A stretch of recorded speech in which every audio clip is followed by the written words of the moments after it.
आज का वीडियो काफ़ी खास होने वाला है क्योंकि आप ये देख सकते हैं ये हमारे पास स्प्लिट एसी का आउटडोर सिस्टम है, आउटडोर यूनिट। अब इसके ऊपर जो आप प्रॉब्लम देख रहे हैं कि कितना ज़्यादा आइस जमा हुआ है, इसका क्या रीज़न है, आखिर क्यों इतना ज़्यादा आइस आया हुआ है और कंप्रेसर ट्रिप क्यों नहीं हुआ। आज कंप्लीट डिटेल्स में हम समझने वाले हैं, इसलिए वीडियो को कंप्लीट देखते रहिए। उससे पहले मैं बताना चाहूँगा, चैनल को सब्सक्राइब नहीं किया है तो अमरीश 11 टेक चैनल को सब्सक्राइब कर लें। अगर आप हमारी वीडियो को फेसबुक पर देख रहे हैं तो फेसबुक पेज को फॉलो कर लें, ऐसे ही इम्पोर्टेंट टॉपिक पर वीडियो देखने के लिए। तो हम बात करते हैं, इसके कुछ 2-3 रीज़न हो सकते हैं जिसकी वजह से ऐसा होता है। अब देखिए, अगर इस तरह से पहले देखिए, ऐसा तो नहीं हुआ है कि आधे घंटे में या फिर 10 मिनट में, 5 मिनट में इतना ज़्यादा आइस जम गया है। ये कम से कम 5-6 घंटे, 10 घंटे, 11 घंटे, 12 घंटे चले हैं एसी, इसके बाद ऐसा हुआ, इतना ज़्यादा आइस हुआ है। इसका क्या रीज़न है? तो सबसे पहला रीज़न हम बात करते हैं। सबसे पहला रीज़न ये है कि आउटडोर का फ़ैन मोटर नहीं चल रहा है। कंप्रेसर तो चल रहा है, इनडोर चल रहा है, कंप्रेसर चल रहा है, पंप कर रहा है, रेफ्रिजरेंट का साइकिल बन रहा है, लेकिन आउटडोर में जो हीटिंग होता है उसे बाहर नहीं निकाल पा रहा है, यानी कि फ़ैन मोटर नहीं चल रहा है आउटडोर का। इसके साथ में एक और एसी में मैं इन साइड से दिखाता हूँ, ये तो आउटसाइड से है, लेकिन इन साइड से भी देख लीजिए कि किस तरह से हुआ है। ये आप देख सकते हैं आइसिंग कितना ज़्यादा कंडेंसर के ऊपर इन साइड से जमा हुआ है। अब देखिए, इसके साथ में मैं आपको दिखा दूं कि यहाँ पर फिन्स नहीं लगे हुए हैं। जो आउटडोर फैन मोटर का जो फिन्स होता है, मोटर तो लगा हुआ है लेकिन फिन्स नहीं लगा हुआ है, मतलब कि जो रेफ्रिजरेंट कंडेंसर में आ रहा है उसका जो हीटिंग होता है, उसका हीटिंग बाहर नहीं निकाल पा रहा है। आउटडोर का फ़ैन मोटर नहीं चल रहा है, इसकी वजह से आइसिंग हो रहा है। भाई, आइसिंग कहाँ से शुरू होता है? ये आइसिंग जो है ना, आउटडोर कंडेंसर से नहीं शुरू हुआ है, ये ध्यान में रखिए। आउटडोर कंडेंसर से नहीं शुरू हुआ है, ये आइसिंग इनडोर से शुरू हुआ है, इनडोर का। अब देखिए, इसके एक ही कारण नहीं होते, इसके 2-3 कारण होते हैं इस तरह का। ऐसा नहीं है कि आउटडोर का फ़ैन मोटर नहीं चल रहा है जिसकी वजह से ये आइस आया है ना, ऐसा नहीं है। कुछ और जो फॉल्ट हैं जिसे आपको चेक करना है उसे भी मैं बता रहा हूँ। पहला तो हो गया, आउटडोर का फ़ैन मोटर नहीं चल रहा है। आपने देखा सामने कि फ़ैन मोटर फिन्स नहीं लगे हुए हैं जिसकी वजह से ऐसा हुआ है। लेकिन इसके साथ में अगर देखिए, सिर्फ आउटडोर का फ़ैन मोटर का फिन्स नहीं होता तो इतना ज़्यादा आइस नहीं आता, इसके और भी रीज़न हैं।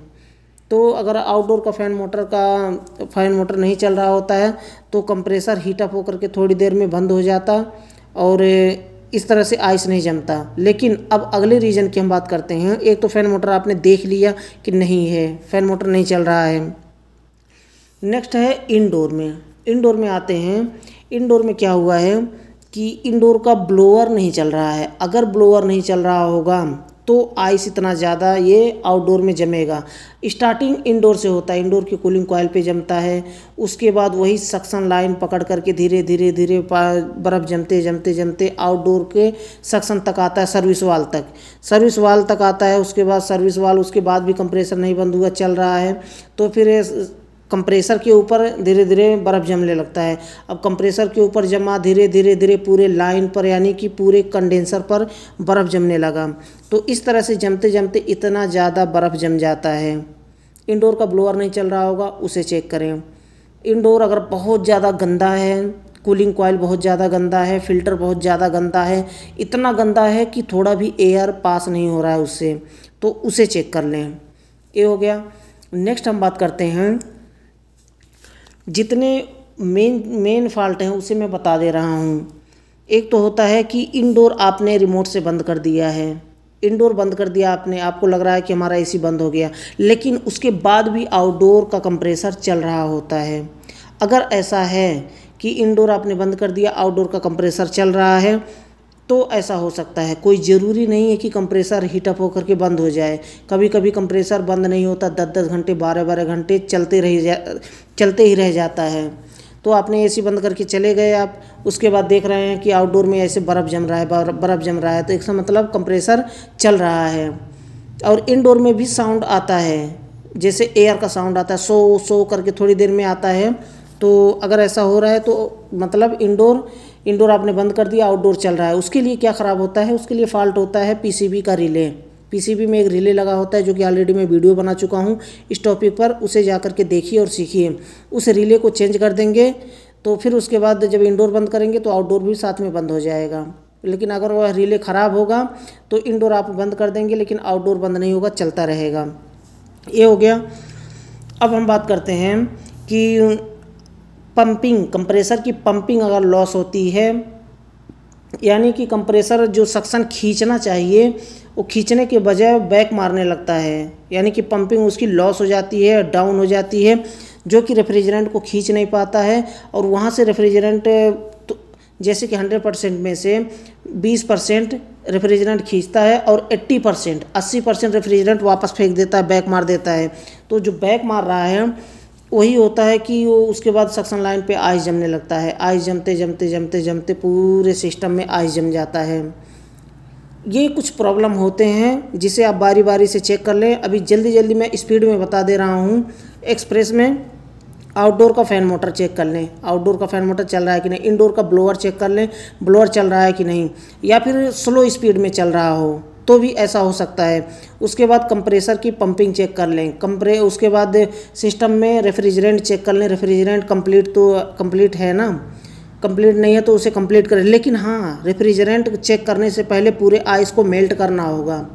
पूरा आइस मेल्ट कर देंगे तभी आप समझ पाएंगे कि हाँ हमारे सिस्टम में कितना सक्शन प्रेशर है। अगर ऐसे अगर आइस जमा होगा तो आप रेफ्रिजरेंट का सक्शन प्रेशर आप चेक नहीं कर सकते।